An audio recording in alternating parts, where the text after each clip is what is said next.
Hello, everybody. I'm Tony Beadle, President and CEO of Rockport Music. I am here today with Barry Shiffman, our Artistic Director of the Rockport Chamber Music Festival and Classical Programming.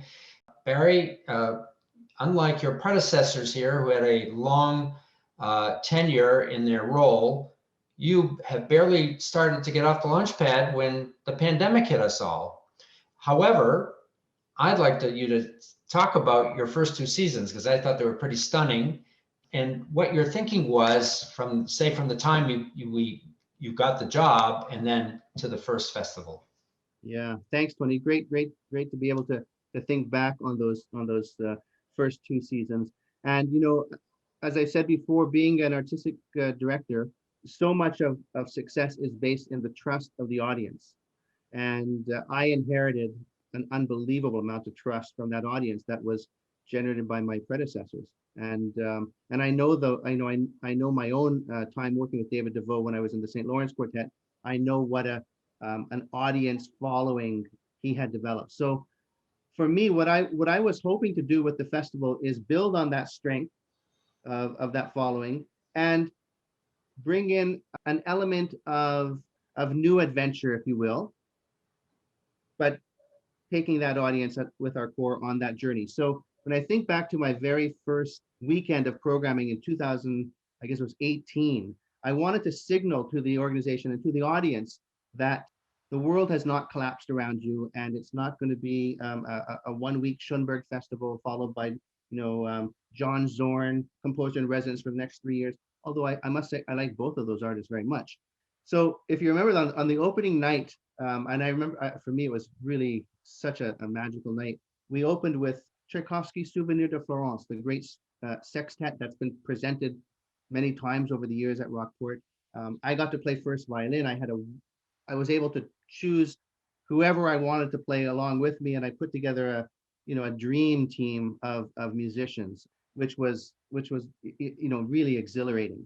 And look, going over and playing first viola, we had Roberto Diaz, and playing on second viola, his extraordinary former student Milena, who's now in the Dover Quartet. So it was like, just an extraordinary group. And I think the audience came and thought, oh, the world is, as we left it, it's excellent. We're hearing the music we love, and what a wonderful bunch of musicians. And that was how they left at intermission. And when they were out at intermission, in came the staging, the lighting design, all of the stands necessary to present Osvaldo Golohov's masterpiece, Ire, which is a song cycle in Hebrew and Ladino and Spanish and English and Arabic, with electronic accordion and percussion and an extraordinary vocal part that was staged and lit and dramatic and surtitles and harp. And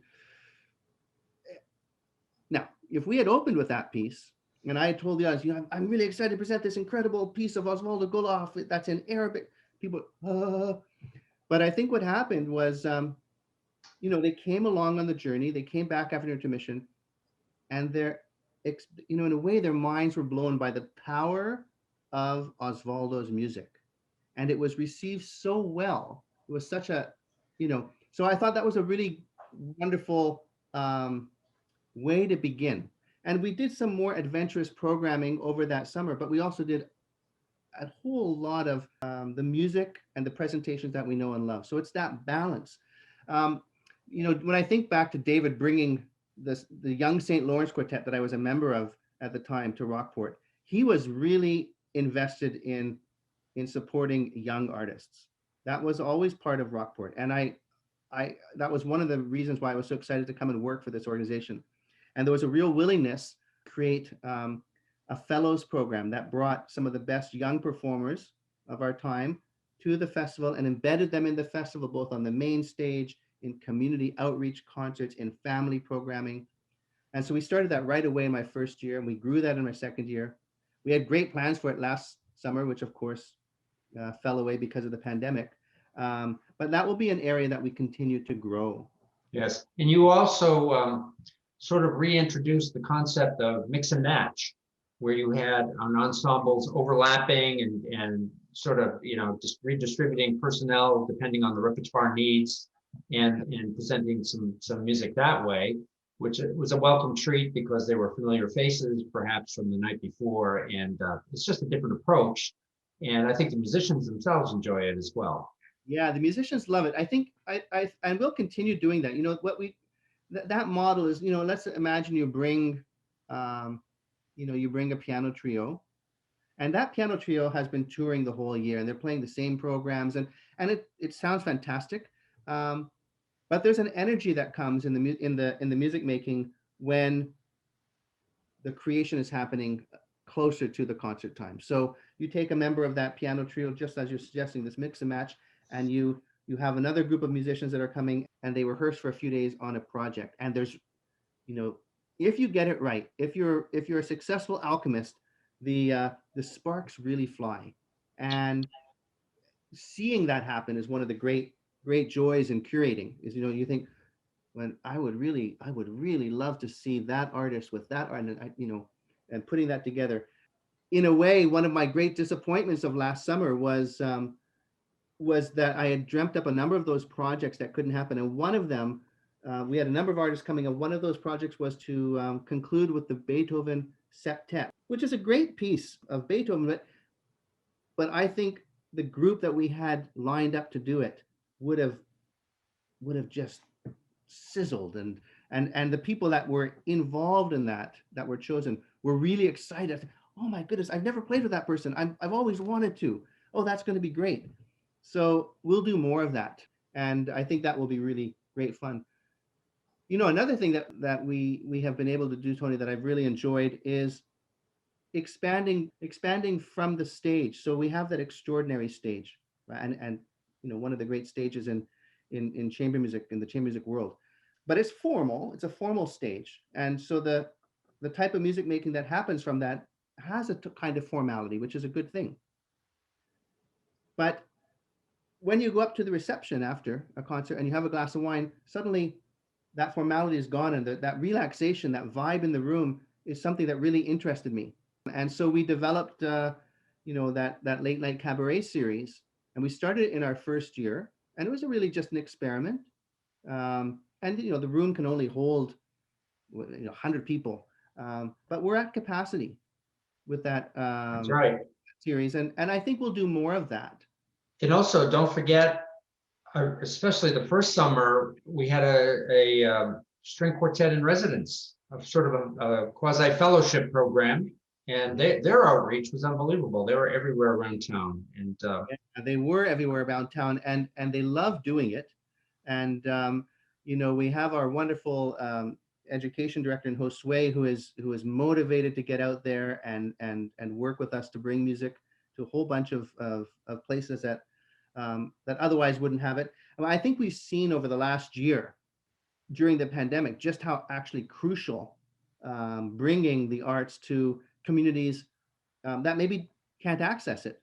I think of the long-term care homes as an example. They have been really isolated, and there's been a lot of attempted outreach to those homes. That's just one of our natural partners moving forward. And then there's all the public art type presentations where you're playing down on the wharf, or you're playing here, or you're playing there, which just enlivens the town with arts awareness.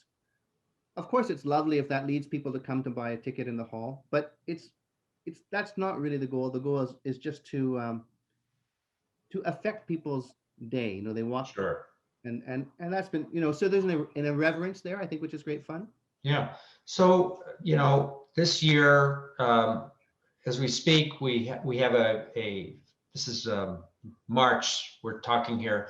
There's a festival on the books, but we can't tell you that much about it, and we certainly don't want to have it there because if it changes, we're going to look really stupid in this interview. But we do have something planned, quite a bit actually, and but nevertheless, there's the future. And so, if you were to look in your crystal ball or in your mind's eye, Barry, what are some of the things that you would like to see in future years at Rockport Chamber Music Festival? Don't be afraid here, but Well, I think there are a number of things. I think building on some of those projects we've done. So, you just touched on having that young quartet in residence. That's something we really want to continue, where the festival is really young artists are embedded in the festival. There's a real energy that comes from them, and in addition to having that group, there's a whole amazing number of musicians that have not yet discovered Rockport. And some of those musicians are based in Europe, some are based in Asia, some are based in the United States. But we want Rockport to be a destination, not just a stop along prearranged tours. We want people to dream of coming to Port and being with us for a week and creating over that week projects. So we're in discussion with a number of artists, and which are with the idea being, we'd like you to come to Rockport and you'll play a recital and let's talk about what music we might commission and what are the projects that. And so suddenly there's an access to a sandbox for artists that they don't often have, and there's an excitement in those discussions because we have resources that are very special. We have the town of Rockport. Who doesn't want to hang out in Rockport? I mean, don't underestimate the importance of the beauty of place, the ability to go and grab a lobster and go down to the beach. Those the elements that make Rockport great before the hall are what make Rockport great with the hall. So there's that. Then they have the incredible hall. They have the incredible audience, that trusting audience I spoke of, and they have the financial resources that we can hopefully bring to realize these projects. So I think that will be one of the directions we go, where artists spend a little more time with us over the summer rather than just Right. the drive-by. Great. So one thing I have to ask you, other than the Rockport Chamber Music Festival and all its activities, what's your favorite part of coming to Rockport every summer? Oh my goodness. Well, I mean, to be really honest, I think like everything in my life, seeing places discovered through the eyes of my children is what really is extraordinary. And I mean, Tony, you know how busy it is during the festival, right? I mean, it's crazy busy and we love it. But in my days in Rockport, I would wake up very early. I would get to the office before people got there. And That's right. You were there when I got there, and I'm there early. Yeah. Yeah, the two of us. Then I would generally go back home and pick up my daughters and go for a walk down on the beach, grab a donut, and just sit there with them. And those memories for me and for the kids are really powerful. So Rockport is a destination in the kind of psyche of our family. That's great.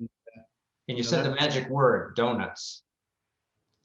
I mean, on that happy note, we're going to thank you, everybody, for watching, and thank you, Barry. And please enjoy all of our future concerts and other features on this webpage. Thank you. Thank you.